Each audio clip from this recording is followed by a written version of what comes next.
সাত শ্রেণীর ব্যক্তিকে আল্লাহ তাআলা সুশীতল আরশের নিচে ছায়া দিবেন, যেদিন তার দেয়া ছায়া ছাড়া কোনো ছায়া থাকবে না।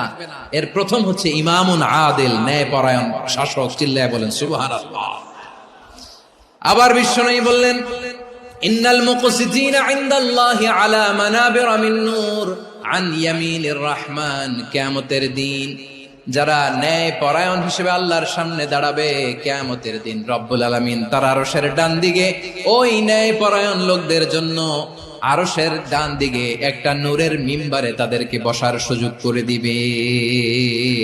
আল্লাহ তাআলা কিয়ামতের কঠিন ময়দানে, যেদিন স্বামী স্ত্রীকে চিনবে না, স্ত্রী স্বামীকে দেখে পালিয়ে যাবে, বন্ধু বন্ধুরে চিনবে না, পীর সাহেব মুরিদরে চিনবে না, মুরিদ পীর সাহেবরে চিনবে না, দলের কর্মী তার নেতারে চিনবে না, নেতা তার কর্মীরে চিনবে না, বন্ধু বন্ধুরে দেখে পালাবে। এই কঠিন মুহূর্তে সূর্যটা মাথার কাছে চলে আসবে, জমিনটা তামার জমিন হবে, আজকের জমিনের মতো নয়।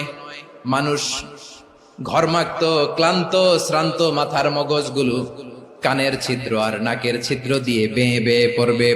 বিশ্বনবী ফরমান, কিয়ামতের ওই কঠিন ময়দানে সাত শ্রেণীর ব্যক্তিকে রব্বুল আলামিন তার আরশের নিচে ছায়া দিবেন।